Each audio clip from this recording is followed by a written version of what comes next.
ચલો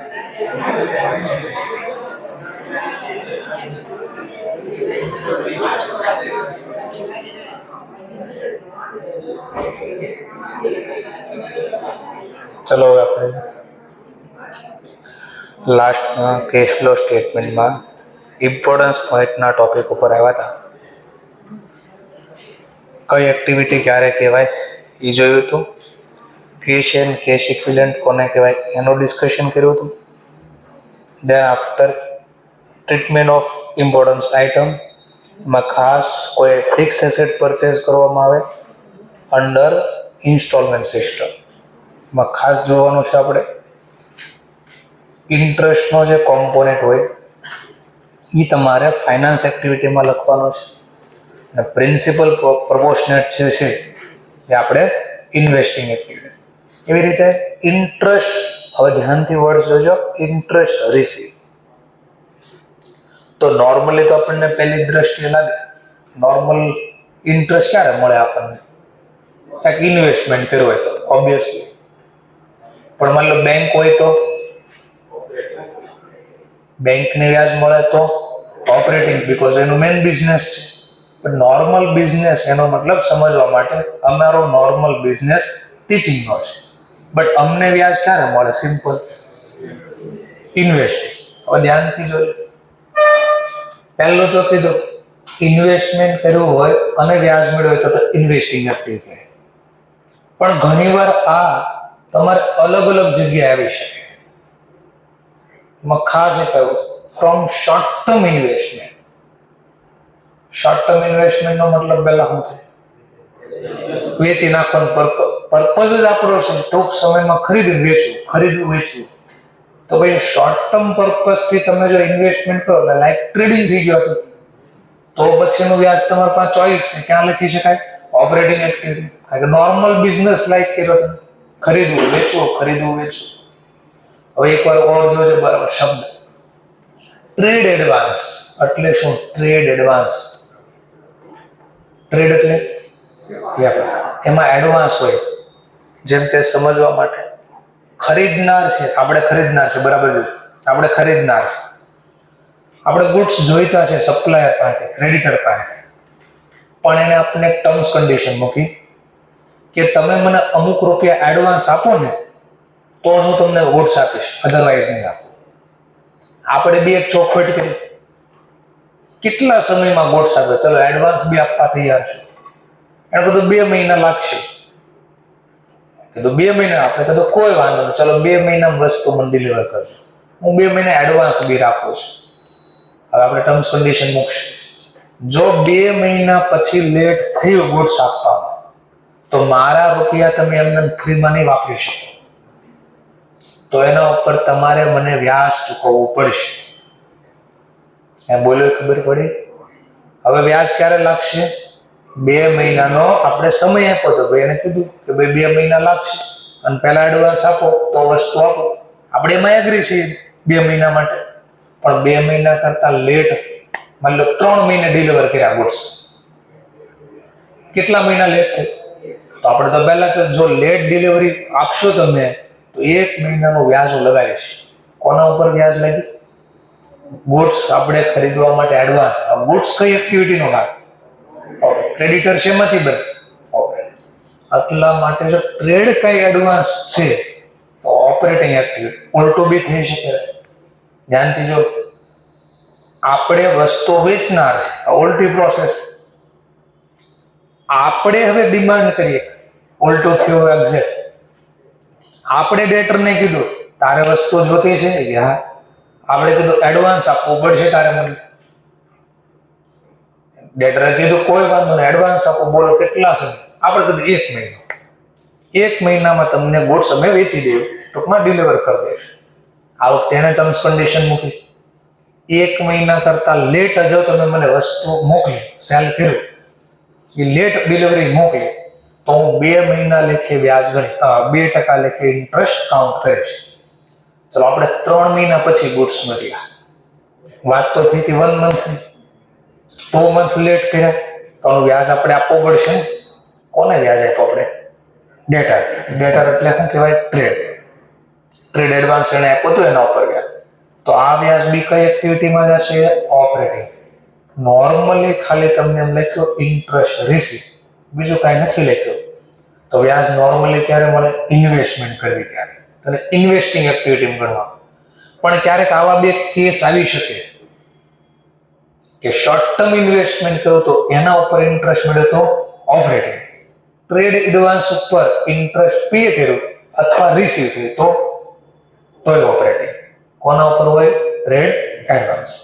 ચલો એવી રીતે ઇન્ટરેસ્ટ પેડ નો ટોપિક છે. તો સામાન્ય રીતે હમણાં જોઈએ 2 મિનિટ પહેલા કે લોન ને ડિબેન્ચર ને એ બધું બારો પાડવી અને એના વ્યાજ પર વ્યાજ લાગી ફાઇનાન્સ. પણ ઘણી વાર ધ્યાનથી બોલવું, સાંભળ્યું, ક્વેશ્ચન આવશે. વર્કિંગ કેપિટલ માટે લોન લીધી છે અને હવે એના ઉપર વ્યાજ પે કરવામાં આવે તો ઓપરેટિંગ. હવે કેમ ઓપરેટિંગ? વર્કિંગ એટલે વર્કિંગ એટલે કામ કરવા માટે, નોર્મલ બિઝનેસ એક્ટિવિટીને ચલાવવા માટે, સેલરી આપવા માટે પૈસા નહોતા. ચલો શેના માટે? અને એના માટે આપણે લોન લઈએ. તો સેલરી કઈ એક્ટિવિટીનો ભાગ? ઓપરેટિંગ. તો એના ઉપર વ્યાજ બી લાગે કઈ એક્ટિવિટીનો ભાગ? ઓપરેટિંગ. એટલે જો જોવાનું લોન શેની છે, જો આવો શબ્દ લખો ઓન વર્કિંગ કેપિટલ લોન, તો જ માત્ર કઈ એક્ટિવિટીમાં કન્સિડર કરજો? ઓપરેટિંગ. જો કાંઈ નથી લખ્યું તો નોર્મલી વ્યાજ ક્યારે ચૂકવીએ આપણે? લોન બેંકમાંથી લીધી હોય, જે ફાઇનાન્સ એક્ટિવિટી, ડિબેન્ચર બહાર આપણે ફાઇનાન્સિંગ એક્ટિવિટીનો ભાગ.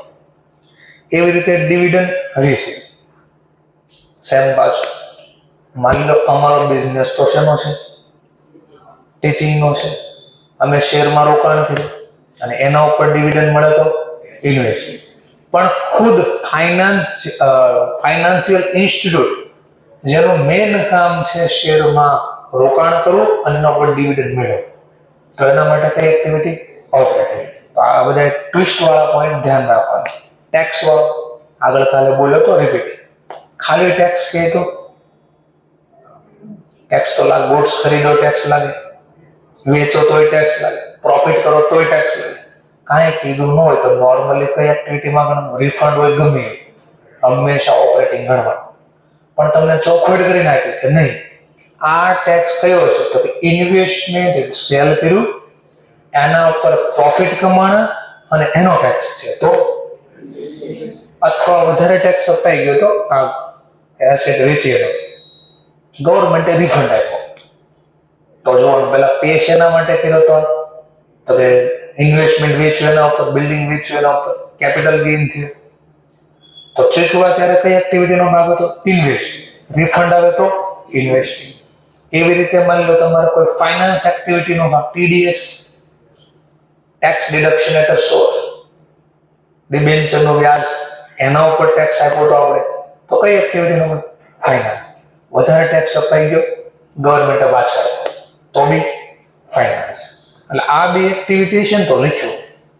આ ન લખ્યું તો નોર્મલ. અચ્છા, તો સર બધામાં એવું હતું એમ ને? મેં કીધું હા, કે નોર્મલ કાંઈ ન કીધું પહેલો પોઈન્ટ હોય, એને સિવાયનો કોઈ ટોપિક હશે તો આવું લખેલું હોય છે. બધામાં એવું હોય છે. Normal interest pay, finance. એની સિવાયનો કાંઈ હશે તો લખ્યો હશે. ડિવિડન્ડ રિસીવ નોર્મલી આવે, એની સિવાયનું કાંઈ હશે તો લખ્યો હશે. ઇન્ટરેસ્ટનો આપણને ટેક્સ, એનો રિફંડ કાંઈ ન કીધું હોય તો ઓપરેટિંગ. એની સિવાય કાંઈ હશે તો જે નામ થયા કોઈને લખવાનું. આટલું સમજાઈ ગયું? તો હું ક્વેશ્ચન તરફ આવું છું થોડી વાર માટે. ચલો આને પહેલા બોલી દે એટલે કામ કરું, વચ્ચે ડિસ્ટર્બન્સ ન કરે. નોન કેશ ટ્રાન્ઝેક્શન કોઈ દી રેકોર્ડ ન થાય કેશ ફ્લો સ્ટેટમેન્ટમાં. નોન કેશ ટ્રાન્ઝેક્શન નો એટલે આમ નોન કેશ ટ્રાન્ઝેક્શન એટલે શું? જેમાં કેશ ઇન્વોલ્વ નથી, સિમ્પલ. અને આપણે ચેપ્ટરનું નામ શું છે? Cash flow statement. હવે કેશ ઇન્વોલ્વ હોય તો લખીશ ને. જેમ કે સર એક્ઝામ્પલ આપો, હમણાં આવશે દાખલામાં. મેં એક એસેટ ખરીદી, બદલામાં પેમેન્ટ મેં રોકડેથી ન કર્યું, શેર ઇસ્યુ કર્યા. બોલો કેમ નહીં? તો બોલો એક બાજુ એસેટ આવી, બીજું બાજુ શેર આપ્યા, કેશ ઇન્વોલ્વ જ નથી, તો કઈ રીતે લખીશ? આ રેકોર્ડ થશે નહીં. તો ગમે મતલબ સેલરી ચૂકવવાના હતા, સેલરીના રોકડા ન ચૂકવા, મેં શેર આપી દીધા, એમ્પ્લોયને શેર કેશ ના બદલે શેર ઇસ્યુ કરી દીધા. બોલો કેશ ટ્રાન્ઝેક્શન છે આમાં? કેશ નો મતલબ રોકડા જ નહીં, બેંક ચેક થી આપો ગમે એ રીતે કેશ હો, કેશ એન્ડ કેશ નથી, રેકોર્ડ થશે નહીં. જેમ કે ડિબેન્ચર રિડક્શનની તારીખ આવી. ડિબેન્ચર રિડક્શન તારીખ એટલે પાકતી તારીખ જ્યારે દિવસે પૈસા રિટર્ન કરવાના. આપણે એને રોકડા ન આપ્યા, ડિબેન્ચરને પ્રેફરન્સ શેરમાં કન્વર્ટ કરી દીધા. બોલો કેશ ઇન્વોલ્વ છે ને? આ બોલો છે બધા હમણાં દાખલા છે અંદર. ક્લિયર મુદ્દો? ચલો તો કીધું છે એક્સપ્લોર કરજો અને કેશ ફ્લો સ્ટેટમેન્ટમાં લખતા નહીં. ઇન્સ્યોરન્સ ક્લેમ, હવે અહીંયા પાછું જો ઇન્સ્યોરન્સ ક્લેમ શેના માટે મેળવ્યું? માની લો આપણે સ્ટોકનો ઇન્સ્યોરન્સ લીધો હતો કે ગોડાઉનમાં સ્ટોક પડ્યો એટલે કઈ ડેમેજ ન થાય, બળી ન લે, અને બળી જાય તો એનાથી બચવા માટે આપણે ઇન્સ્યોરન્સ લીધો હતો. ચલો હવે હું ઇન્સ્યોરન્સનો પ્રીમિયમ પહેલા ચૂકવું, કઈ એક્ટિવિટીનો ભાગ? સ્ટોક માટે ખરીદો ઓપરેટિંગ.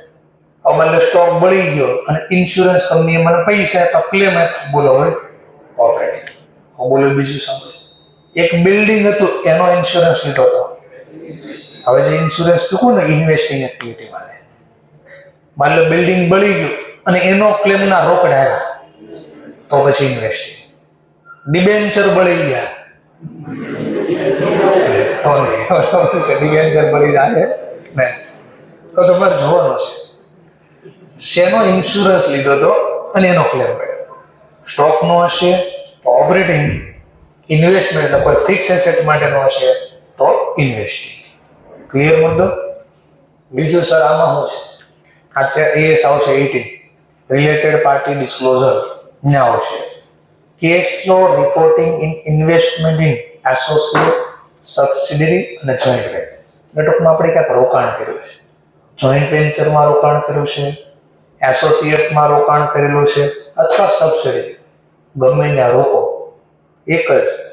કેશની અંદર કોઈ લેતી દેતી થઈ છે, કેશ ઇન્ક્લુડ છે?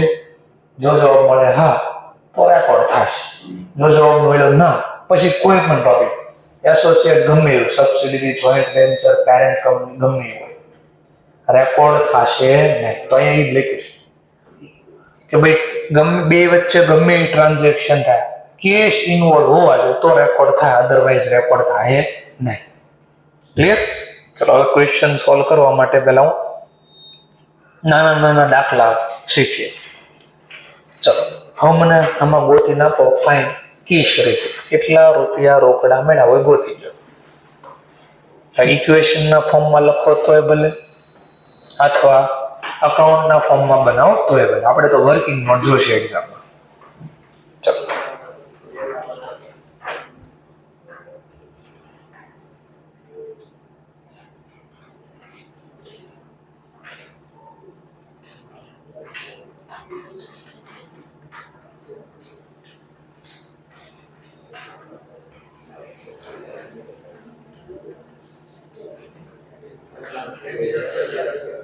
1,28,000 આવે છે બધાનો આન્સર? નથી સમજાવતું તો આપણે જોઈ લઈએ એકવાર. જેમ કે ગુડ્સ સેલ કર્યા તો સેલ કરવી તો કોને ગુડ્સ વેચતા હોય? ડેટરને. કસ્ટમર બોલો, ડેટર બોલો, ટ્રેડ રેશિયો. ડેટરને હંમેશા બેલેન્સ કેવું હોય? ક્રેડિટ. ફરીથી બોલો ક્રેડિટ, હા ડેબિટ બેલેન્સ. તો વર્ષની શરૂઆતમાં પહેલા debit balance to balance brought down લખો અથવા ઓપનિંગ બેલેન્સ. તો ઓપનિંગ ડેટર કેટલા રૂપિયાના હતા? 70. વર્ષના અંતે ક્લોઝિંગ હોય ડેબિટ બેલેન્સ, પણ વર્ષના અંતે લખી ક્રેડિટ. કેટલા? 78,000. હવે વિચારો, ખાલી એટલું જ, બીજા કોઈ ડેટા નથી, આટલું જ. તો આનો મતલબ પહેલા કેટલા રોકડા મળ્યા હોય? વિચારીને જવાબ દેજો, એમને જવાબ ન દેજો. ₹1 ન મળે, નો ખબર પડે તો જર્નલ બોલો, રોકડા મળે ડેટર માંથી બોલો તો journal. Cash account debit two તો અહીં આવું છે. કેશ મળે તો અહીં આવે.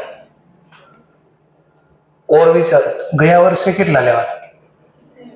ગયા વર્ષનો ક્લોઝિંગ, આ વર્ષનો ઓપનિંગ, અને આ વર્ષના અંતે કેટલા? તો વિચારો બેલેન્સ વધે ક્યારે? રોકડા મળી જાય તો વધે. ઉલટાના રોકડા નો મેળાવે, ઉલટાનું આ વર્ષે બી નવું ઉધાર વેચ્યું હોય. ઉધાર વેચાણની જર્નલ બોલો મનમાં. ડેટર અકાઉન્ટ ડેબિટ ટુ સેલ. હા, તો એનો મતલબ અહીંયા ઘટે, તો એનો મતલબ નવું ઉલટાનું આપણે ઉધાર વેચ્યું છે. જો એટલું જ હોત તો આપણે કહે ₹1 રોકડો નથી મેળવ્યો, ઉલટાનું 8,000 વર્ષે વેચ્યું ઉધાર. પણ આપણને તો ડેટા આપ્યા છે કે આ વર્ષે કેટલું સેલ કર્યું, 1,20,000. પણ સર અહીંયા તો લખ્યું નથી આમાં 1/20 કેટલું કેશ છે ને એવું કાંઈ. તો અઝમ્પશન લગાવને. ચલો ગમે એ અઝમ્પશન લગાવી શકો તમે. કયું અઝમ્પશન લગાવો? તો કેશ હશે એવું અઝમ્પશન લગાવાય કોઈ દિવસ? કેમ ન લગાવાય ખબર પડવી જોઈએ. આ ડેટરના આપ્યા છે ને, ડેટરની બેલેન્સ પાછી વધી છે, તો એનો મતલબ ઉધાર જ વેચ્યો હોય. આમાં રોકડે વેચી એવી ધારણા ન થાય.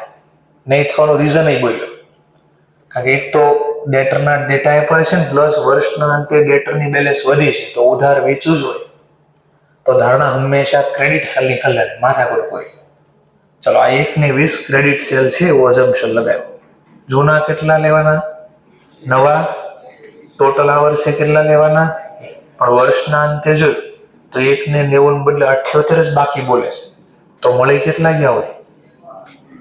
તો બે વચ્ચેનો ગેપ 1,12,000. આટલા રૂપિયા રોકડા મળ્યા. આજે નાના નાના દાખલા શીખવાડું છું એ હમણાં આગળ આવશે, પછી એનું આખું મોટું વર્ઝન આવશે. આ સ્મોલ વર્ઝન શીખવીશ. ચલો થોડા ડેટા આગળ વધારીએ. પાછો ગોતો. કેશ કેટલાક શીખવા હોય એવું ગોતી ગયા. આ બધું એનપીઓ યાદ આવતું હોય તો આવડી જાય.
બે એકાઉન્ટ તૈયાર કરવા પડશે.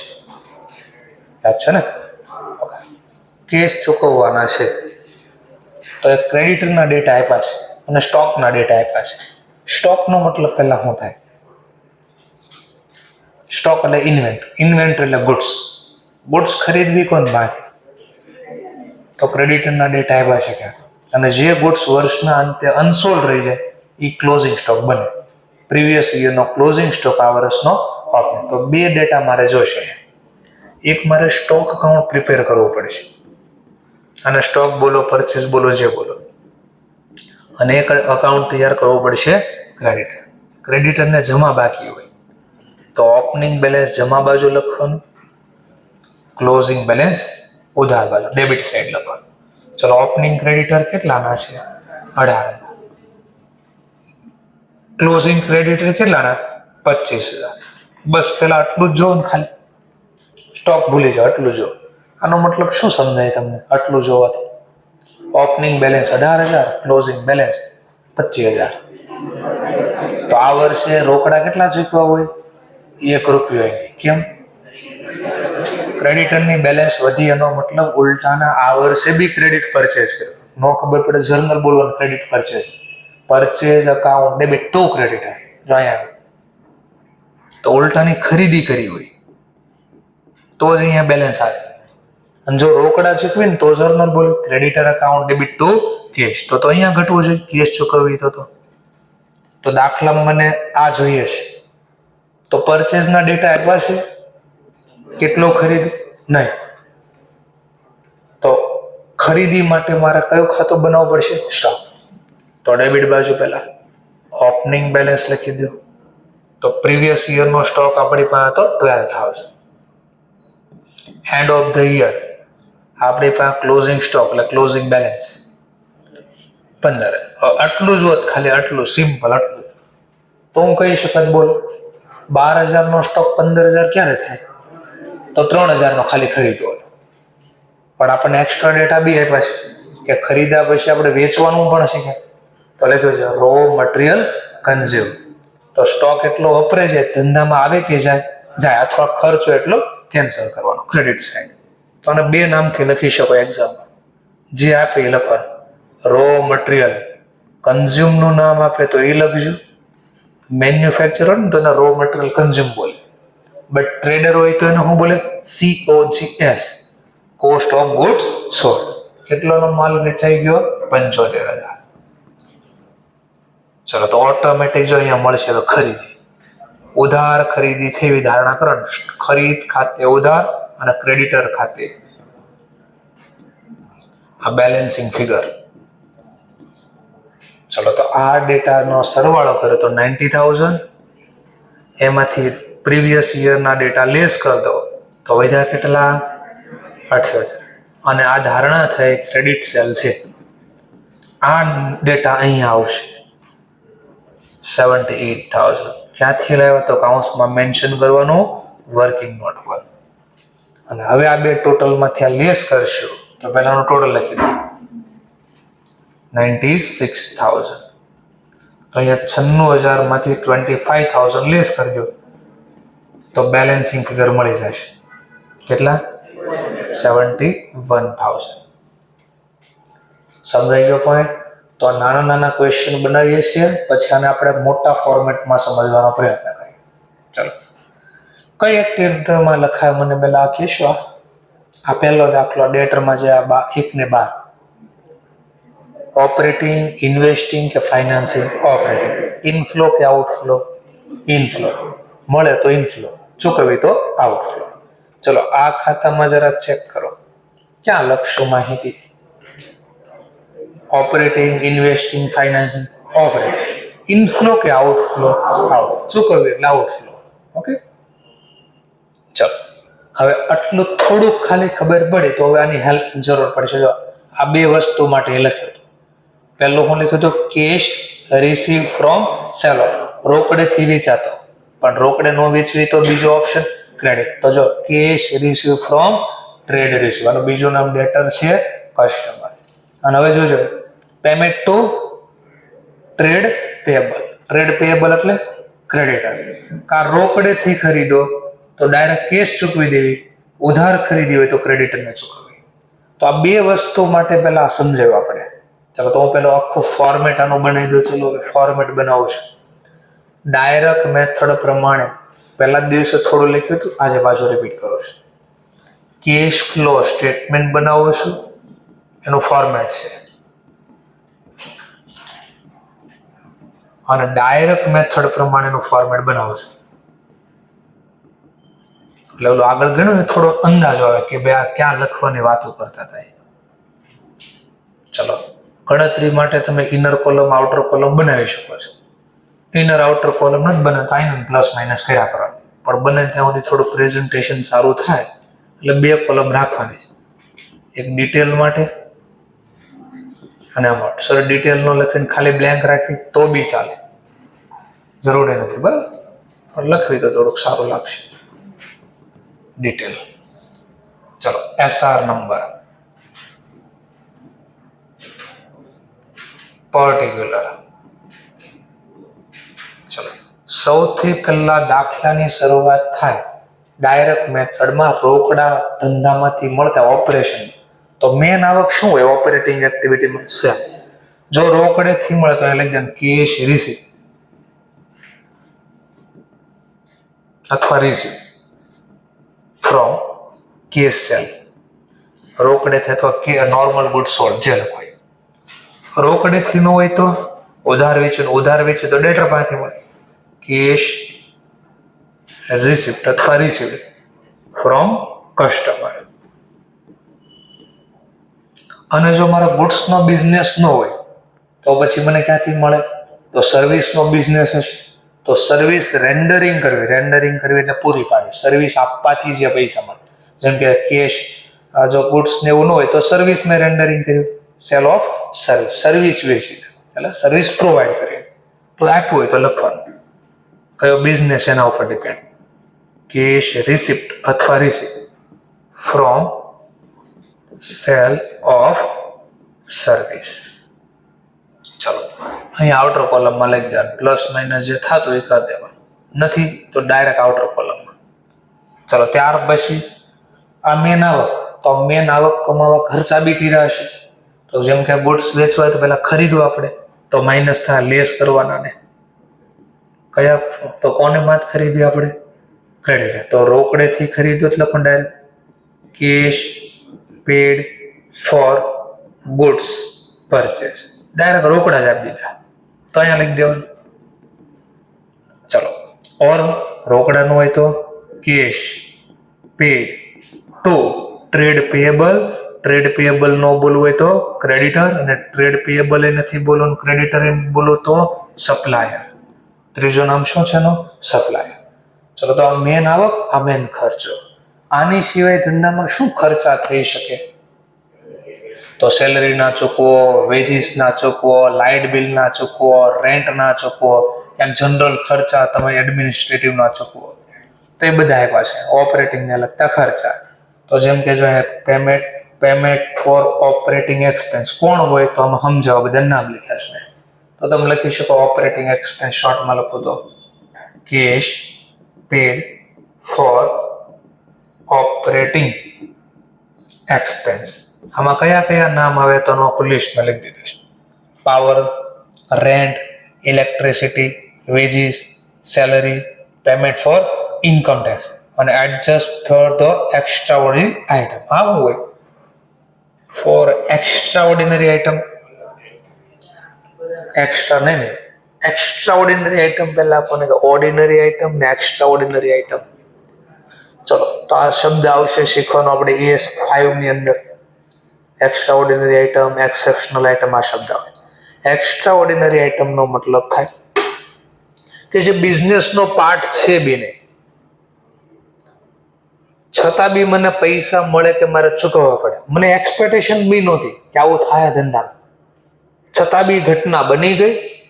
ધંધાનો કોઈ ભાગ પણ નથી, હિસ્સો બી નથી અને મારા ધંધામાં કોઈ એક્સપેક્ટેશન બી નહોતી કે આ બનશે, છતાં બી બની ગયું અને એના કારણે રોકડા મળે કે રોકડા ચૂકવી તો એક્સ્ટ્રા ઓર્ડિનરી આઇટમ કહેવાય. સર એકાદ એક્ઝામ્પલ આપો. ફ્લડ કે ફૂડ. ફ્લડ બેમાં ફરક છે.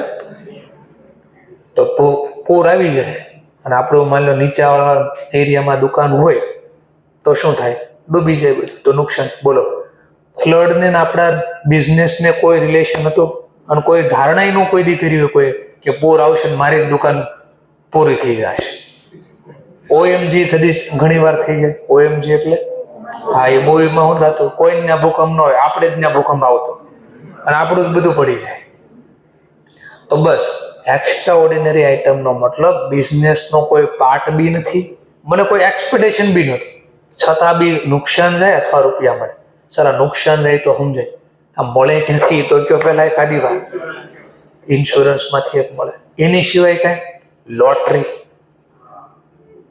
લોટરી બિઝનેસનો કોઈ ભાગ, અમારો બિઝનેસનો લોટરી અમારા બિઝનેસનો કોઈ ભાગ નથી પણ છતાં બી લોટરી લઈ લે.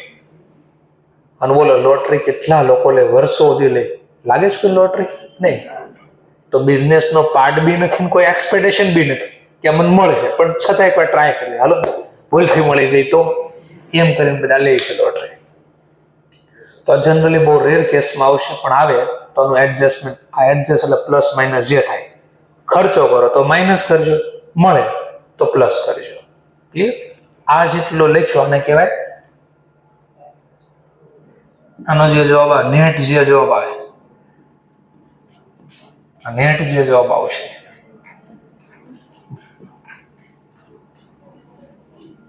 Cache inflow.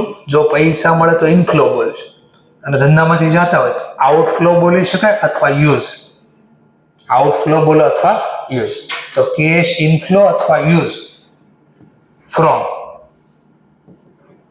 Operating activity.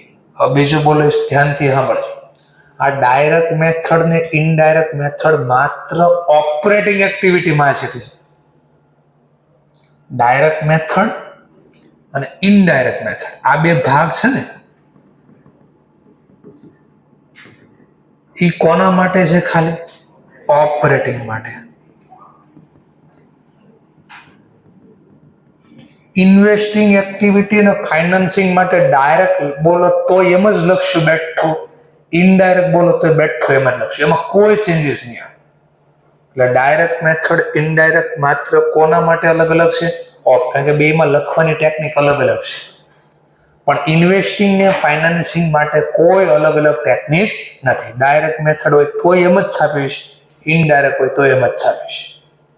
ચલો તો એક ડેમો લઈ લઈશ. પાછળ એક તમને પહેલા આપ્યું છે ઇનડાયરેક્ટ મેથડ, આમાં થોડું અધૂરું છે, હું અહીંયા પૂરું કરું છું. હવે ઇનડાયરેક્ટ મેથડ, જો કેશ ફ્લો સ્ટેટમેન્ટ, બેમાં લખવાની પ્રેઝન્ટેશન અલગ અલગ આવશે, એટલે બે માટે અલગ અલગ મેથડ બની છે. SR number, particular, detail, amount. એમસીક્યુમાં ગણો તોય ભલે અને ડિસ્ક્રિપ્શનમાં બોલો તોય ભલે. ડિસ્ક્રિપ્શન બીજો પાર્ટ 2 છે ને, ગમે ના ચેપ્ટરમાંથી દાખલો આવે છે, લગભગ હિસ્ટ્રી બોલે છે, બહુ રેર કેસમાં ન પૂછવાનું હોય, એટલે એક્ઝામમાં આવશે એવું ધારી લેજો. Indirect method. ચલો ઇનડાયરેક્ટ મેથડ, આમાં દાખલાની શરૂઆત સૌથી પહેલા થાય નેટ પ્રોફિટ કે નેટ લોસ. નેટ પ્રોફિટ અથવા નેટ લોસ, અહીંયાથી દાખલાની શરૂઆત થાય. પછી આમાં પ્લસ ટેક્સ પ્રોવિઝન કરવામાં આવે.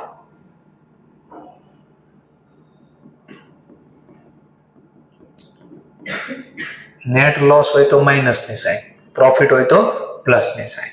અને આ જે જવાબ આવે ને, આને કહેવાય નેટ પ્રોફિટ બિફોર ટેક્સ. કારણ કે આ જે નેટ પ્રોફિટ કે નેટ લોસ લીધો ને, એ આફ્ટર ટેક્સ હોય. સર એવું કેમ કર્યું, કયો ને જરા. આ શું લખ્યું હતું? પ્રોવિઝનમાં રોકડા નું હોય કોઈ દી. આપણે તો અહીંયા એક્ઝેક્ટ રોકડા કેટલા ચૂકવાઈ જોતા છે, એટલે પેલા ટેક્સ નું પ્રોવિઝન હટાવી દે, પછી એક્ઝેક્ટ જે એકચ્યુઅલ કેસ ચૂકવા છે ને એ અલગથી લખશું, તો ટેક્સ પ્રોવિઝન. અને હવે જે જવાબ મળે એને શું કરવાનું? આમાંથી આ બાદ કરીને જે જવાબ મળે એને શું કહેવાય? Net profit before tax. Sir એવું ન લખીને ખાલી એટલું જ રાખવી તો બી ચાલે, પણ આનો મતલબ શું લખ્યો એ સમજાયો. હવે નીચે સ્ટાર્ટ કરવાનું. હવે આ 4 ટાઇટલ હવે આવશે. આ 4 ટાઇટલ કયા? તો પહેલો title non cash expense. Non cash expense, આની અંદર તમારે 4 નામ યાદ રાખવાના. કેટલા નામ યાદ રાખવાના? 4. કારણ કે એ લોકો કહેશે નહીં, આ તમારે જાતે યાદ રાખવું પડશે. તો પહેલો નોન કેશ એક્સપેન્સમાં એક નામ તો બધાને ખબર જ હોય, કયું?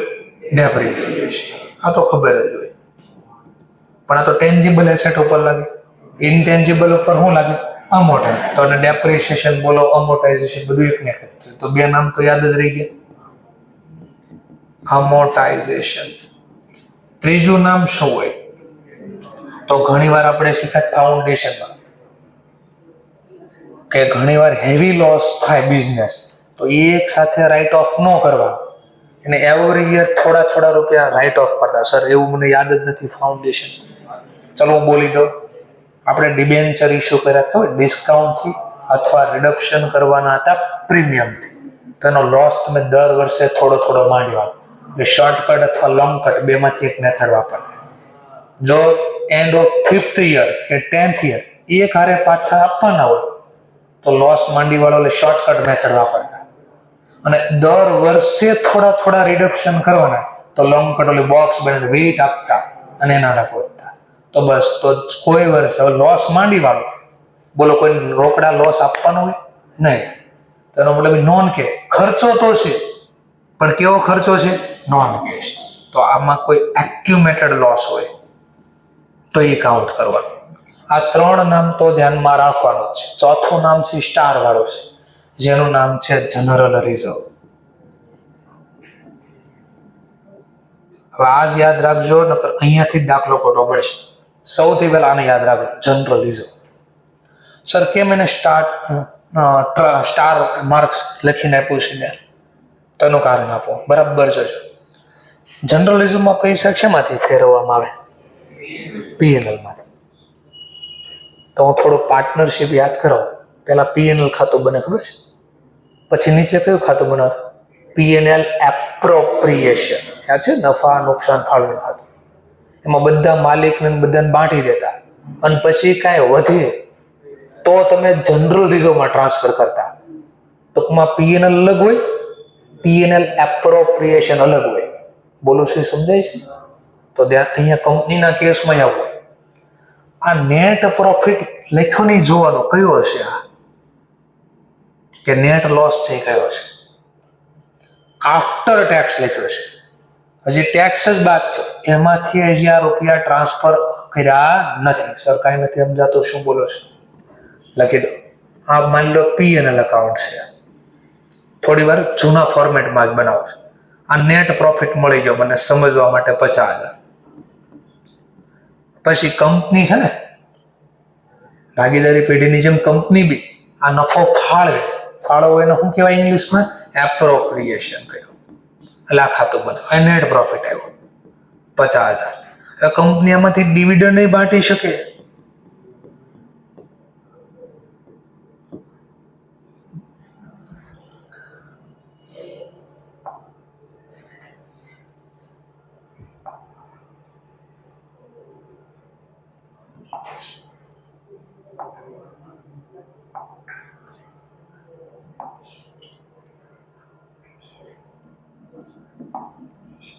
કંપની આમાંથી ડિવિડન્ડ બી બાંટી શકે, માની લો 10,000. અને કંપની હવે પૈસા ભેળા છે તો જનરલ રિઝર્વમાં બી ટ્રાન્સફર કરે 5,000. બોલો હવે કેટલા રૂપિયા વધ્યા? નેટ પ્રોફિટ કેટલો? નહીં, પેલા નેટ પ્રોફિટ એમાંથી આપણે આટલા ડિસ્ટ્રીબ્યુટ કરી દીધા તો વધ્યા કેટલા? હા, 35,000 ને કરવાનું શું? આ નામ શું કહેવાય? પેલા વેચને લાયક નફો ન કહેવાય. કોની વચ્ચે વેચશો? વેચો ખરી ડિવિડન્ડના ફોર્મમાં. ડિવિડન્ડ તો માલિકને આપી દીધો. અહીંયા થોડા ભાગીદારી પેઢી છે, આ તો શેર હોલ્ડર છે. શેર હોલ્ડરને તો ડિવિડન્ડ આપવામાં આપી દીધું. હવે જે નફો હોય ને એને રિટેન અર્નિંગ કહેવાય. શું કહેવાય? Written earning. આનો મતલબ આટલા રૂપિયા ધંધામાં રાખ્યા આવે અને આ બેલેન્સ શીટમાં જાય. આ રૂપિયા ક્યાં જાય? Balance sheet. હવે મારો ટોપિક આ છે, ધ્યાનથી જો. અહીંયા મેં જો આમ લખ્યું હોય, બરાબર જોજો. સૌથી મહત્વનો ટોપિક હાલે છે આ ચેપ્ટર. આ એક લખવા મિસ્ટેક કરે એટલે આખો દાખલાનો જવાબ ખોટો જ આવે. હું જો આમ લખું 50,000, હવે બોલો જનરલ રિઝર્વમાં પ્લસ માઇનસ કરું કે ન કરું?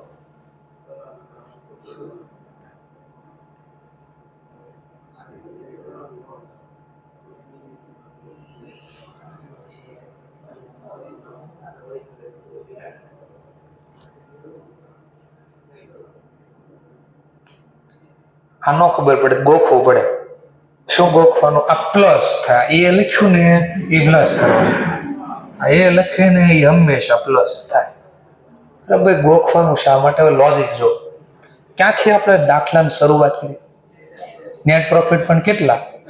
હવે બોલો આ જે 50,000 અહીંયા લખ્યા કઅહીંયા લખ્યા એમાંથી જે બાદ થયા જુઓ તો બાદ જ નથી કર્યા તો આ પ્લસ કઈ રીતે હું કરીશ? બોલ્યો થોડું સમજાવવાનું પડે. બટ દાખલાની શરૂઆત આમ કરી હોત તો હવે નેટ પ્રોફિટ આફ્ટર ટેક્સ નથી લખ્યું. નેટ પ્રોફિટ અથવા નેટ લોસ, હું નેટ પ્રોફિટ થોડી વાર રાખું. આ લખ્યું નેટ પ્રોફિટ. આ જે નેટ પ્રોફિટ આપ્યો ને ફ્રોમ બેલેન્સ શીટ વાળો પોઈન્ટ હોત. નેટ પ્રોફિટ ક્યાંથી લખું? Balance sheet. આ બેલેન્સ શીટ એટલે રિટેનર. તો 35,000 લખ્યા હોય તો પ્લસ કરવા પડે. હવે વિચારો કેમ પ્લસ કરવા પડે વિચારો. કારણ કે 35,000 જવાબ લાવવા માટે જો જનરલ રિઝર્વ માઇનસ થઈ ગયું. જો બટ આમાં કોઈ રોકડ આપ્યું હોય જનરલ રિઝર્વ? આ નોન કેશ આઈટમ હતી.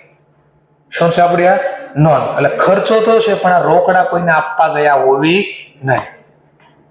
બોલો ખબર પડી ગઈ પોઈન્ટ? તો તમારે અહીંયા જોવાનું છે. જો બેલેન્સ શીટમાંથી દાખલાની શરૂઆત કરીએ પ્રોફિટની, એમ ન ખબર પડે તો જનરલ રિઝર્વ પહેલાનો પ્રોફિટ લીધો હોય તો કોઈ દી આ માઇનસ નહીં કરવાનું, પ્લસ નહીં કરવાનું. અને જો તમે અહીંયા નેટ પ્રોફિટ લીધો હોય એ જનરલ રિઝર્વ માઇનસ કર્યા પછીનો લીધો હોય તો પ્લસ કરવું પડે. તો સ્ટાર પોઈન્ટ છે. થોડું ખાલી સમજણ, આટલું ખાલી સંભળાણું તોય બહુ છે. જનરલ રિઝર્વ ક્યાંક છે, એનું શું કરવું એ પછીનો ટોપિક. પેલા ફોર્મેટ શીખવી છે આપણે. ચલો એક તો આ ખબર પડી. હવે ઓર ક્વેશ્ચન, આ 3 કેમ પ્લસ કર્યા? તો આ 3 માહિતી હંમેશા ક્યાં હોય? આ 3 માહિતી એ P&L માં અહીંયા હોય. જેમ કે ડેપ્રિસિએશન છે, અમોર્ટાઇઝેશન છે અથવા એક્યુમેટેડ લોસ. સમજવા માટે માની લો જીપી હતો 85,000, નહીં રાઉન્ડ ફિગર આવે 70,000. આ ત્રણેયનું નામ ભેગું થઈને 20,000 મેં અહીંયા લખ્યા. હવે મને બોલો નેટ પ્રોફિટ કેટલો હોય? હવે હું દાખલાની શરૂઆત અહીંયાથી કરું 50,000 થી. Net profit 50,000 after tax. તો બોલો 50,000 ગોતતી વખતે ફાઇન્ડ આઉટ કર્યું આપણે ત્યારે શું થયું? જો તો આ 50,000 કેવી રીતે અહીંયા આવ્યા પેલા જો 70 માંથી 20 બાદ થયા. તો બાદ થઈ ગયા હતા જો. બટ આ મારા રોકડા કોઈને આપવાના છે. હા તો આ ગણતી વખતે 50,000 ગણતી વખતે લેસ થઈ ગયા. અસર 0 કરવી, નીલ કરવી છે. તો શું કરવું પડે? રેક્ટિફિકેશન. ખોટા માઇનસ થઈ જાય તો પ્લસ, એટલે પ્લસ થાય છે. થોડું ખાલી ખબર પડી. જો તો બેયનું પ્રેઝન્ટેશન આખું અલગ છે. જો બેયનું પ્રેઝન્ટેશન આખું અલગ આવે છે. એટલે ડાયરેક્ટ ઇનડાયરેક્ટ મેથડ કોના માટે બની છે? Operating activity. ઇન્વેસ્ટિંગ અને ફાઇનાન્સ માટે આવું કાંઈ અલગ અલગ બનાવવાનું એ ખરખું જ બનશે બેમાં. ચલો હવે બી ટાઇટલ. તો તમને જોવાથી આમ તમે પ્રિડિક્શન કરી શકો કે એક્ઝામમાં આ લોકો તમને કઈ મેથડ પૂછે. એકનું આવું છે, એકનું આવું છે. હા તો તમે કહી શકો તમને એ લોકો પૂછવું તો આ પૂછે. એમાં બહુ બધું લખવાનું થાય. અને આમાં તો ડાયરેક્ટ જ ખબર કામનું એ લઈ લેવાનું. આમાં તો ખબર જ ન પડે કયું કામનું છે કયું કામનું નથી. ચલો બીજાનું નામ છે નોન ઓપરેટિંગ એક્સપેન્સ અથવા લોસ. આનો મતલબ પહેલા શું થાય? ખર્ચોને નુકસાન તો છે પણ ઓપરેશનનો ભાગ નથી. એટલે ઓપરેટિંગ એક્ટિવિટીનો ભાગ નથી. સર એકાદ 2-4 નામ આપી દો મને તો પેલા નામ વાંચી લઈ પણ સમજવી પાછા. હું લખ્યું છે dividend paid, interest paid, loss on asset sold. તો હું પેલા આ બે લખી દઉં. સ્ટાર વાળા છેલ્લે લખો loss on asset sold, interest paid. Interest paid કરતા લખો તો ઇન્ટરેસ્ટ એક્સપેન્સ. ચલો ડિવિડન્ડ પેડ, આને હું સ્ટાર આપું છું. હવે ચલો આને કેમ સ્ટાર આપ્યો? તો જો અહીંયા છે 2 મિનિટ પહેલા જો હું આ 50,000 થી દાખલાની શરૂઆત કરું 50,000 થી, તો બોલો 50,000 મેં ગણ્યા એ તો અહીંયાથી આવ્યા છે ને. 50,000 અહીંયાથી આવ્યા છે. તો આ 50,000 ગણતી વખતે બોલો આમાંથી ડિવિડન્ડ ક્યાંય લેસ થયું છે? તો શા માટે હું પ્લસ કરું? બટ અહીંયાથી જો હું દાખલાની શરૂઆત 35,000 થી કરત, એટલે બેલેન્સ શીટમાં જે રિટેન અર્નિંગ આપ્યું ત્યાંથી કરું તો 35,000 ફાઇન્ડ આઉટ કરતી વખતે જો ડિવિડન્ડ લેસ થઈ ગયું, 50 માંથી આ બે લેસ છે ને પછી 35 આવ્યા હતા. પણ સર તમે પ્લસ કરવું જ છે, શા માટે એ મને સમજાવો પહેલા. તો વિચારો, ડિવિડન્ડ કોના ઉપર ચૂકવવામાં આવે? શેર ઉપર. શેર કઈ એક્ટિવિટીનો ભાગ? ફાઇનાન્સ. હા, તો એનો મતલબ ખર્ચો તો છે પણ ઓપરેશનનો નથી, આ ફાઇનાન્સનો ખર્ચો ત્યાં લખીશ. ઓર બીજું નામ લખ્યું ઇન્ટરેસ્ટ. કોને ચૂકવી આપણે? શેના ઉપર ચૂકવી? લોન ઉપર. લોન લીવ ડિબેન્ચર બહાર પાડવા કઈ એક્ટિવિટીનો ભાગ? હા, તો ત્યાં લખીશ ને અહીંયા શું કામ લખો? પણ આપણે નેટ પ્રોફિટ ગણતી વખતે એમાં લખાઈ ગયો, ગણાઈ ગયો, એટલા માટે મારે એને હટાવવું પડે. એવી રીતે એસેટ વેચવી, પ્રોફિટ થાય કે લોસ થાય ગમે તે, માની લો લોસ છે પેલા. હવે ચાલો બિલ્ડિંગ વેચવું હાલ 1 કરોડ, વેચવું 80 લાખમાં. 1 કરોડનું વસ્તુ વેચવું 80 લાખ, કેટલા નુકસાન? શું વેચવાથી થઈ? બિલ્ડિંગ ખરીદવું કે વેચવું કઈ એક્ટિવિટીનો ભાગ? એનો લોસ બી ક્યાં જાય? Investing activity. ઓપરેશનમાં થોડી લખાય, પણ આપણે તો યાદ છે ને, કાંઈ પ્રોફિટ લોસ ગમે એનો હોય એ તો અહીંયા લખ્યું છે, લોસ ઓન એસેટ સોલ્ડ. માની લો 5,000 રૂપિયા અને આ 15,000 આવું છે. હવે વિચારો, આ 50,000 આપણે અહીંયા ગણ્યા અથવા અહીંયા લાવ્યા તો 50,000 માં ગણાઈ ગયું હતું? 50,000 માની ઇફેક્ટ આવ્યા કઈ રીતે? 50 જોડ એટલે ખબર પડે આ માઇનસ થયા પછી આવ્યા. તો 50,000 ગણતી વખતે લેસ થઈ ગયા છે, પણ બોલે ઓપરેશનનો હિસ્સો છે નહીં. તો આમાંથી હટાવવા માટે મારે અહીંયા પ્લસ કરો. ખોટો માઇનસ લખાઈ દો, કેન્સલ કરવા પ્લસ. આ સ્ટાર છે, આમાં કોઈ સ્ટાર નથી. આમાં તો ગમે એ પ્રોફિટ લો, અહીંયાથી લો કે અહીંયાથી લો તો ગણાણું જશે, પણ આમાં સ્ટાર છે. આ બેમાં તો સૌથી મહત્વનો ટોપિક આ છે. સર એક લાઈનમાં બોલી ગયો મને થોડું ટેન્શન હળવું થઈ જાય. આ બધા સ્ટાર વગેરેના તો લખવાના જ છે. આ સ્ટાર વાળા પોઈન્ટ છે ક્યારે લખવાના? સિમ્પલ. બેલેન્સ શીટમાંથી તમે પ્રોફિટ લોસ લો ધ્યાન. સર બેલેન્સ શીટમાં મને ન ખબર પડે, સાદી ઓર ઇઝી લેંગ્વેજમાં કહી દો. ડિવિડન્ડ અને જનરલ રિઝર્વ બાંટ્યા પછી, ડિક્લેર કર્યા પછી જો તમે નફો લીધો હોય, અહીંયા બાદ કર્યા પછી લીધેલો હોય, તો પછી તમારે એની ઇફેક્ટ આપવી પડે, પ્લસ કરવું પડે, લેસ થઈ ગયો છે એટલા માટે. ચલો આ બી ટાઇટલ, આ બે હંમેશા પ્લસ થાય. હવે કેમ પ્લસ થાય આ બે હંમેશા? કારણ કે પ્રોફિટ ગણતી બધા ખર્ચા છે, તો ખર્ચા તો માઇનસ થયા હોય, અસર નીલ કરવા શું કરવું પડે? પ્લસ. C topic. ચલો સી ટોપિક નું નામ છે નોન ઓપરેટિંગ ઇન્કમ અથવા ગેઇન. પ્રોફિટ ગેઇન બોલો, પ્રોફિટ બોલો. એટલે હું સર આવક તો છે, નફો તો છે ધંધા, પણ એ ઓપરેશનનો હિસ્સો નથી. કોનો હિસ્સો નથી? ઓપરેશન. તો એનો મતલબ ઓપરેશન સિવાય કેટલી એક્ટિવિટી હોય? 2, ઇન્વેસ્ટિંગ અને હા, તો એનો ટોપિક હશે. જેમ કે સર જો એક્ઝામ્પલ ડિવિડન્ડ રિસીવ. હવે સમજવા માટે ધ્યાનથી જોજો. આ જીપી 50,000 તો આ બધાને હટાવી દો થોડી વાર.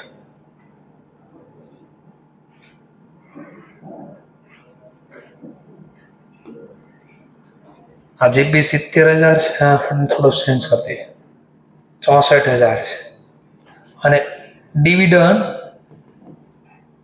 રિસીવ થયું હતું મને 6,000. તો બોલો નેટ પ્રોફિટ કેટલો આવશે? નેટ પ્રોફિટ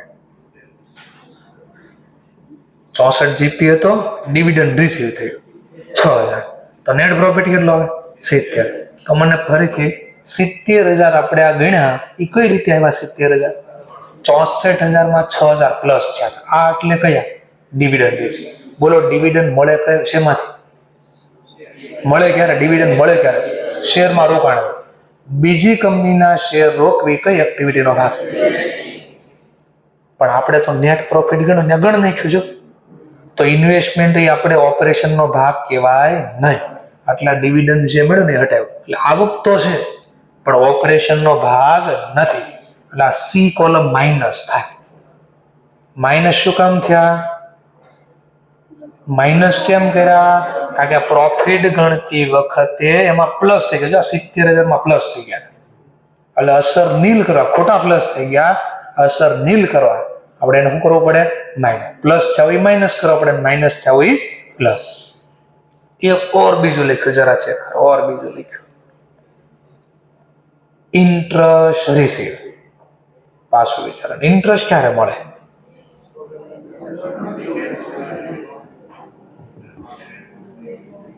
તો સિમ્પલ આપણે કઈ બેંકમાં એફડી મૂક્યું હોય અથવા બીજી કોઈ કંપનીના ડિબેન્ચર ખરીદ્યા હોય, બોન્ડ ખરીદ્યા હોય, તો ડિવિડન્ડની જેમ માની લો અહીંયા ઇન્ટરેસ્ટ મેળવ્યું તો P&L માં જમા લખ્યું આપણે. તો પાછું જો માની લો 3,000 છે આ વખતે. હવે વિચારો પાછું. તો આપણે શું કરતા? 64 પ્લસ 3,000 અને પછી અહીં કેટલા લખશું? 67. તો 67,000 લાવતી વખતે, ગણતી વખતે આ 3,000 એમાં શું થઈ ગયા હતા? પ્લસ. એટલે અહીંયા દાખલોની શરૂઆત કરો 67,000 થી, તો મને ખબર પડી ગઈ 67,000 માં વ્યાજ અંદર આવી ગયું છે, પ્લસ થઈ ગયું હતું. વ્યાજ કઈ એક્ટિવિટીનો ભાગ છે?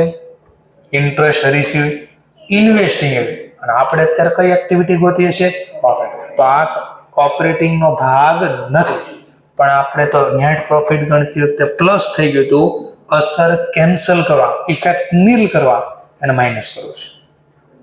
નકર પછી મેં કીધું એ પ્રમાણે A અને B પ્લસ થાય, C શું થાય? માઇનસ. બસ એટલી ખબર પડે. આપણે લોજિક આરે જોયું શા માટે પ્લસ થાય છે, માઇનસ થાય. ચલો ઓર એક બીજું નામ છે પ્રોફિટ ઓન એસેટ સોલ્ડ. એમ માની લો આપણે કોઈ મિલકત વેચી, જેમ કે મશીન વેચ્યું, મશીન વેચવાથી પ્રોફિટ થયો, માની લો 15,000 નો પ્રોફિટ થયો. તો હવે મને પાછો નેટ પ્રોફિટ ગોતવી ત્યારે શું કરશું વિચારો? તો ઓબ્વિયસલી જીપી પ્લસ ઇન્કમ આ એડ કરશું, તો 79,000 થયા. તો 79,000 પ્રોફિટ આવ્યો એવું અહીંયા લખો. જો પેલા અહીંયા દાખલાની શરૂઆત કરી 79,000 થી. હવે વિચારો 79,000 કઈ રીતે આવ્યા? તો કે 79,000 માં 15,000 પ્લસ થઈ ગયા. બોલો, નફો છે? હા, પણ એ ઓપરેશનનો હિસ્સો છે. ઓપરેટિંગ એક્ટિવિટી કોને કહેવાય? પહેલા જે આપણી નોર્મલ એક્ટિવિટીમાં પૈસા મળે. નોર્મલ એક્ટિવિટી એટલે શું? પહેલા પરચેઝ અને સેલ. તો ધ્યાનથી જો, જીપી 64,000 આવ્યો છે. જીપી 64,000 કઈ રીતે આવ્યો છે તને સમજવા માટે, એક 2 લાખ રૂપિયાનો આ હતો અને એકને માની લો સમજવા માટે 36,000 નો ખર્ચો હશે. તો આપણે આ જો મેઇન એક્ટિવિટીમાંનો નફો મારો કેટલો છે? આ 64 છે, પણ મેં તો દાખલાની શરૂઆત ક્યાંથી કરી? 17. મારે તો ઓપરેશનમાં કેટલા મળ્યા એ જોવું. તો 79,000 માં અંદર જો આવી ગયો શું, એટલે મારે અહીંયા જવું જોઈએ. એટલે ઓપરેશનનો ભાગ મળે. ટ્રેડિંગ એટલે ઓપરેશનનો ભાગ મળે. તો આપણે તો સર પહેલેથી કેમ નો ભાગ પડ્યા? કારણ કે પીએલ બે ના પર્પઝ અલગ છે. પીએનએલ નો પર્પઝ શું છે? પીએનએલ ઓલ ઓવર પેઢીને કેટલો પ્રોફિટ લોસ થઈ જાય, બધું ગમે એનો નફો હોવો જોઈએ. એક્ટિવિટીનું કામ નથી. અને કેશ ફ્લો સ્ટેટમેન્ટનો પર્પઝ શું છે? એને તો એ જો નફો કેટલો નથી એને જો કેશ ક્યાંથી કઈ એક્ટિવિટીમાંથી આવ્યા એ જોયું છે. તો બેનો પર્પઝ અલગ છે, એટલે બેની બનાવટ અલગ છે. તો આ જ્યારે બનાવતા ને ત્યારે એનો જો આમાં રોકડા છે કે નહીં યાદ કરો. Trading chapter number 4 financial statement of company, એમાં શીખાતા ક્યાંક કે જે બનાવશો પીએનએલ પ્રોફિટ એન્ડ લોસ કયા બેઝિસ બનશે? એક્રોવલ બેઝિસ. એમાં કેશ ક્યારેય જોવા નથી આવતા. તો એ તો બિચારા એનો કોન્સેપ્ટ ફોલો કરે છે. આ કે અમારો કોન્સેપ્ટ તો શું છે? અપના સપના મને. આમાં મની હોવું જોઈએ. મની હશે તો બધું હશે. ચલો હા ચલો. તો interest minus profit on asset sold. તો આ 3 ટાઇટલ થઈ ગયા. ચોથું ટાઇટલ હવે ચેન્જ ઇન વર્કિંગ કેપિટલ. આ વર્કિંગ કેપિટલનો મતલબ થાય current asset minus current liability, એને વર્કિંગ કેપિટલ બોલાય. બટ મારો ક્વેશ્ચન હતો કે અહીંયા કેમ આ લેવાનું, વર્કિંગ કેપિટલ કેમ લેવાનું, પહેલો ક્વેશ્ચન. તો એનું સાદી રીતે એકદમ સોલ્યુશન આપો, બરાબર જોજો. એક નાનો એવો પોઈન્ટ ખાલી લખો એટલે ખબર પડે. માની લો આ રોકડેથી છે 1.36 પૂરેપૂરા, ક્લિયર. સેલ કેટલાનો છે? આમાંથી 1.90 રોકડેથી છે અને 10,000 ક્રેડિટ સેલ છે. ક્રેડિટ સેલ ક્યાં જાય? એક તો ટ્રેડિંગ ખાતામાં જાય, બીજી અસર ક્યાં જાય? બેલેન્સ શીટમાં. એસેટ સાઇડ ડેટર લખાય ને, ક્રેડિટ સેલની જર્નલ બોલે, ડેટર અકાઉન્ટ ડેબિટ ટુ સેલ, એટલે એક અહીં આવી, એક અહીં આવી ગયું. કેટલાના? 10,000. માની લો પહેલું જ વર્ષ ચાલે, જૂનું તો કઈ હશે નહીં. આટલું સમજાય? અમન કહેજો જીપી તો આટલો ને આટલો આવ્યો, બાકીના બધા ડેટા હટાવી દો. બાકી બધું તો રોકડેથી છે, બધું હટાવી દો બાકીનું.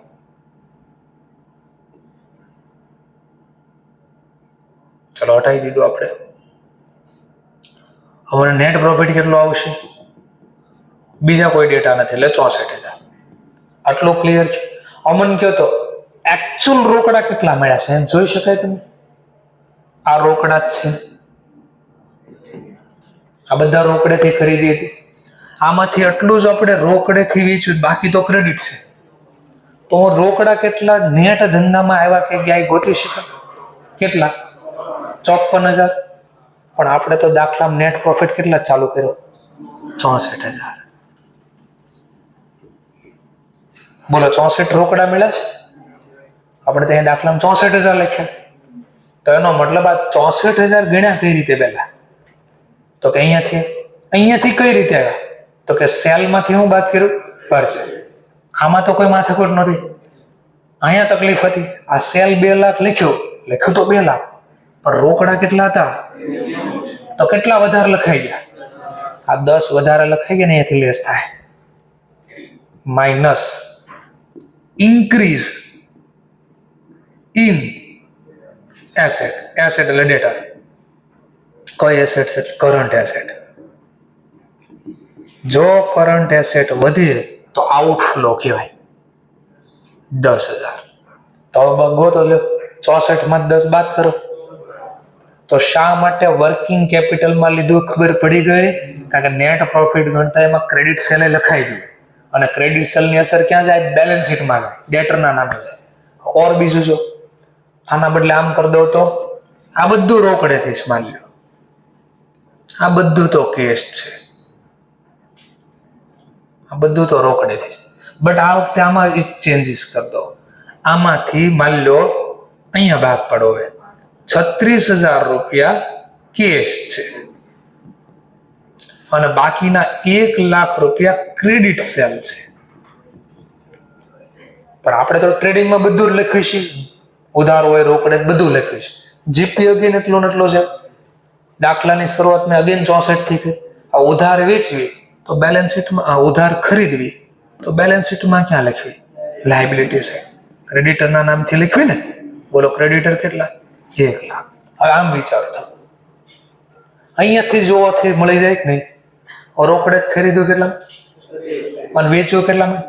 તો 2 લાખ ખીચામાં આવ્યા, એમાંથી 36 તો આપી દીધા. તો રોકડા કેટલા વધવા છે? કેટલા?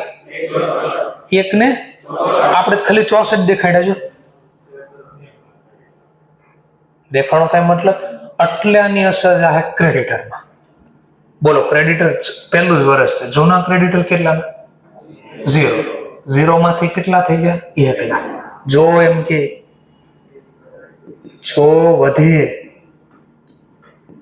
ઇન કરંટ લાયબિલિટી, કરંટ લાયબિલિટીમાં વધારો થાય ને તો ઇનફ્લો કરવાનો. કેટલા? 1 લાખ. અવિચરણ ઇનફ્લો કેમ પ્લસ કેમ કર્યા?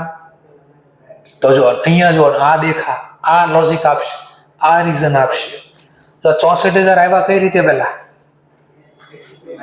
સેલમાંથી આ માઇનસ કર્યા. કેટલા માઇનસ કરવા જોઈતા હતા? રોકડ પ્રમાણે કેટલા માઇનસ કરવા જોઈએ? અને આપણે માઇનસ કેટલા કર્યા? કેટલા વધારે માઇનસ થઈ? હા, તો એ વધારે જે માઇનસ થઈ ગયા તેની પ્લસ કરી દીધા. આ ગોઠા વગરનું શીખા કહેવાય. બાકી ઘણા પૂછજો, તમારા ફ્રેન્ડ સર્કલમાં કોઈ ટ્રાય ડેમો લેવા લઈ શકે કે આ ટાઇટલ શું કામ બનાવ્યું? પહેલી વાત તો બનાવ્યું શું કામ ટાઇટલ એ પૂછ લેવું. પછી બીજો ક્વેશ્ચન પૂછવાનો કે આ એસેટ વધે તો માઇનસ શું કામ, અને ક્રેડિટર વધે એટલે લાયબિલિટી વધે તો પ્લસ પૂછવાનું. એમ જ કે એ આમ આવે તો લખવાનું, એનું ફોર્મેટ છે. બહુ માથાકૂટ ન કરે મારે યાર. તો આખું લોજિક સમજાય છે. જો આ વાલ લાગશે પણ એકવાર ખબર પડી ગઈ ને તો મગજ મારી જ નહીં થાય પ્લસ શું કામ કરો માઇનસ શું કામ કરો. આ પરમેનન્ટ સોલ્યુશન આપું છું તમને. ક્લિયર મુદ્દો? ચાલો, આટલું લખવાનું. છેલ્લે પછી છેલ્લો એકચ્યુઅલમાં જે ટેક્સ પેડ કર્યો ને, એકચ્યુઅલ ટેક્સ પેડ, અહીંયાથી માઇનસ કરવાનું. એટલે અહીં લખવાનું માઇનસ કરવાનું. બસ આનો આખો ફોર્મેટ આવી ગયો. એકચ્યુઅલ જે ટેક્સ પે કરે ને બાદ પછી જે જવાબ આવે એને કહેવાય કેશ. ઇનફ્લો પોઝિટિવ જવાબ આવે, નેગેટિવ જવાબ આઉટફ્લો બોલી શકો.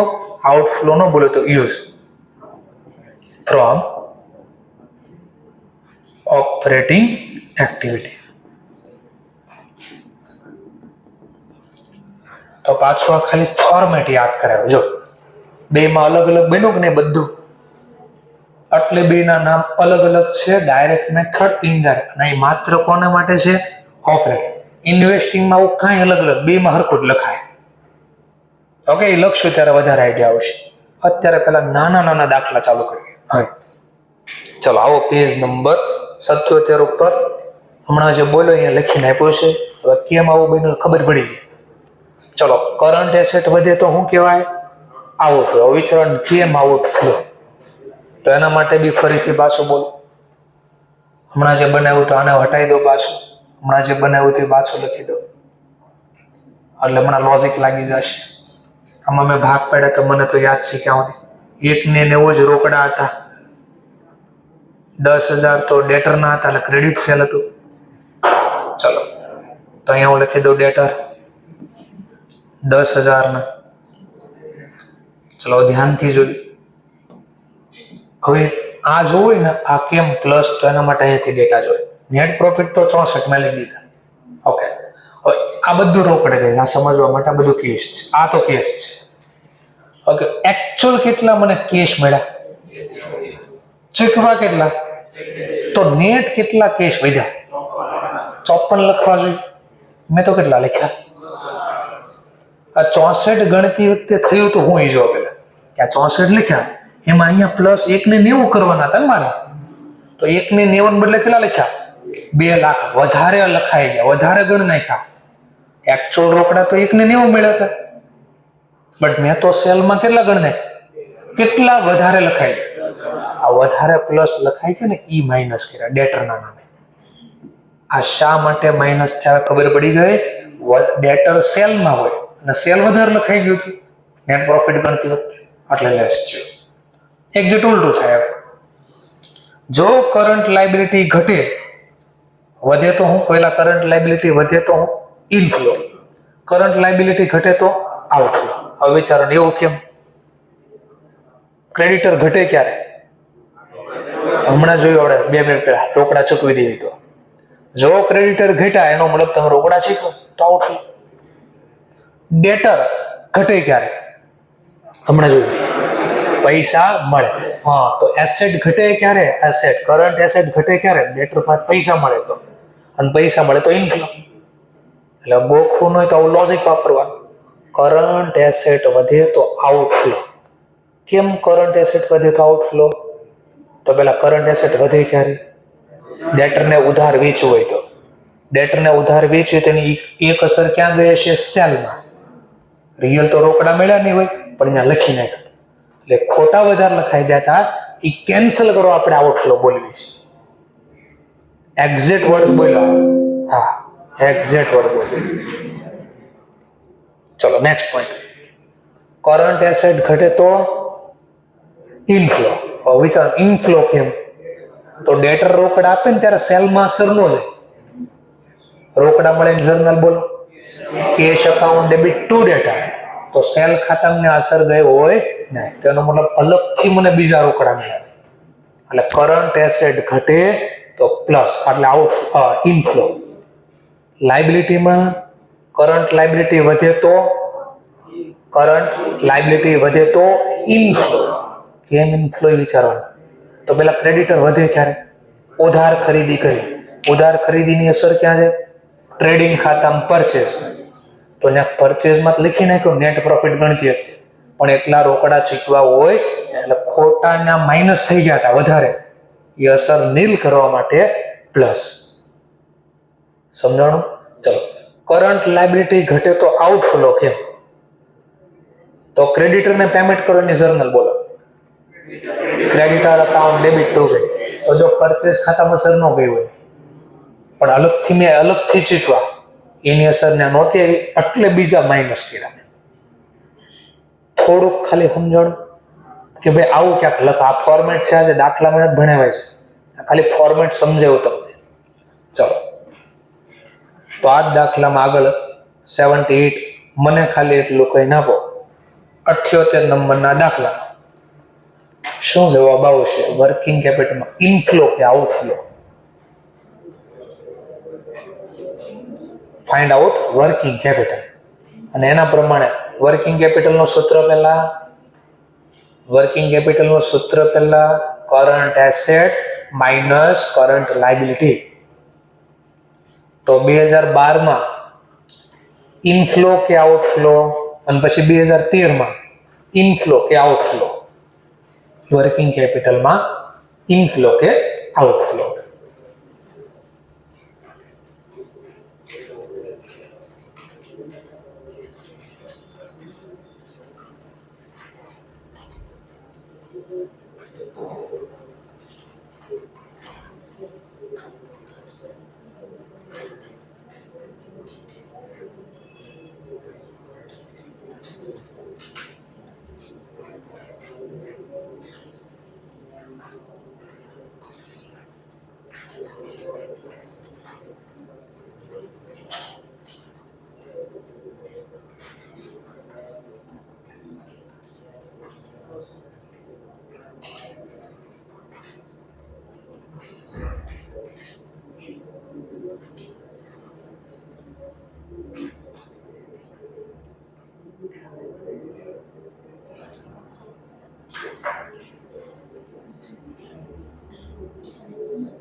તો વર્કિંગ કેપિટલ કેમ મળે પહેલા? તો વર્કિંગ કેપિટલ બરાબર current asset minus current liability. ચલો પહેલા 2012 ના ડેટા છે, તો 2012 ની કરંટ એસેટ બધી માઇનસ 2012 ની બધી કરંટ લાયબિલિટી. ચલો તો 2012 ના ડેટા લખ્યું. પહેલા 2012 નું વર્કિંગ કેપિટલમાં શું થયું? ઇનફ્લો કે આઉટફ્લો ગોતો છો. તો પહેલા કરંટ એસેટ ડેટર 70,000 ના, સ્ટોક 10,000 નું, બિલ્સ રિસીવેબલ 12,000. ચલો પ્રીપેડ બિલ અગાઉથી ચૂકવેલ ખર્ચા 21,000. પ્રીપેડ કોઈ ખર્ચા છે. એક્રુ રેન્ટ એટલે મળવાની બાકી, ગુજરાતીમાં ન ખબર પડે. એક્રુ રેન્ટ એટલે મળવાનું બાકી 12,000. એક્રુ રેન્ટ. ચલો આનો સરવાળો કરી દો. 1,25,000. ચલો કરંટ લાયબિલિટી, તો કરંટ લાયબિલિટીમાં આવશે ક્રેડિટર. બોલો 2012 ના 12,000 ક્રેડિટર. પછી બિલ્સ પેએબલ 9,000. ચલો પછી આઉટસ્ટેન્ડિંગ કમિશન 12,000 આઉટસ્ટેન્ડિંગ કમિશન. ચલો પછી કહે છે ઇન્કમ રિસીવિંગ એડવાન્સ, અગાઉથી મળેલા 6,000 રિસીવ ઇન એડવાન્સ. કદો સરવાળો લો તો જો તો શું જવાબ આવે વર્કિંગ કેપિટલ નેટ. જો પેલા 125 માઇનસ 39 તો 86,000. ચલો 2012 ની જેમ સેમ ટુ સેમ 2013 ના data. Working capital current asset minus current liability. હું ખાલી રકમ લખું છું 85,000 plus 19,000 plus 10,000 plus 16,000 plus 12,000 plus 14,000. બોલો કરંટ એસેટ નું ટોટલ કેટલા? 1,44,000. કરંટ લાયબિલિટી હવે ખાલી હું ટોટલ લખું પહેલા 20,000 વત્તા 10,000 વત્તા 9,000 વત્તા 8,000. બોલવાનું ટોટલ 47,000. નેટ બે માંથી માઇનસ કરીને બોલો 97. ચલો આટલું તો લખીને વર્કિંગ કેપિટલ. બટ હવે મારો ક્વેશ્ચન છે આને શું કહેવું? વર્કિંગ કેપિટલ વધ્યું કે ઘટ્યું પહેલા? અને વધ્યું ઘટ્યું તો ઇનફ્લો કે આઉટફ્લો? વર્કિંગ કેપિટલ ઇનફ્લો કે આઉટફ્લો? તો પહેલા તો સિમ્પલ બે વચ્ચેનો ગેપ વર્કિંગ કેપિટલ 2013 97,000 અને 2012 86,000. તો જો તો 2012 ની કમ્પેરમાં 2013 માં શું થયું જરા ચેક કરો. બે વચ્ચેનો ગેપ 11,000 વધ્યા. તો વર્કિંગ કેપિટલ ઇન્ક્રીઝ થાય ને તો એને આઉટફ્લો બોલાય. સર મને આમાં ન ખબર પડી. ચલો તો હું એકલા ને સમજાવું છું ને આખા ટોપિકમાં ન ખબર પડી એકલા સોલ્વે. ચલો જોજો ડેટા કેટલાના ડેટર હતા 2012 માં 2013 માં નેટ કેટલા વધ્યા? તો તમે શીખ્યા કરંટ એસેટ વધે તો આઉટફ્લો. એકલા શીખવાડો. ચલો સ્ટોક આ એકલા બદલે આખું બેન એક હારે લખ્યું. ચલો સ્ટોક્સ 10 માંથી કેટલો થઈ ગયો? ચલો કરંટ એસેટ વધે તો આઉટફ્લો. બે વચ્ચેનો ગેપ લખવાનો 9,000. બિલ્સ રિસીવેબલ 12,000 માંથી કેટલા થયા? 10 ઘટે તો ઇનફ્લો. વર્કિંગ કેપિટલ ઘટે તો ઇનફ્લો કહેવાય. ચલો પછી પ્રીપેડ બિલ. ચલો 21 માંથી કેટલા થઈ ગયા? 16. કેટલા ઘટ્યા? 5. જો કરંટ એસેટ ઘટે તો ઇનફ્લો કહેવાય. એક્રુ રેન્ટ ચલો 12,000 માંથી 14 વધ્યા. 2,000 વધે તો આઉટફ્લો કહેવાય. ચલો લાયબિલિટી સાઈડ ક્રેડિટર. લાયબિલિટીમાં જે હોય એ જ લખવાનું. વધે તો પ્લસ, ઘટે તો માઇનસ.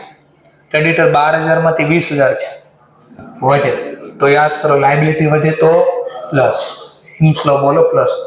બિલ્સ પેએબલ વધે તો પ્લસ. આઉટસ્ટેન્ડિંગ કમિશન 12,000 માં 9 ઘટ્યા. લાયબિલિટી ઘટે તો કરંટ લાયબિલિટી ઘટે તો આઉટફ્લો. Income receive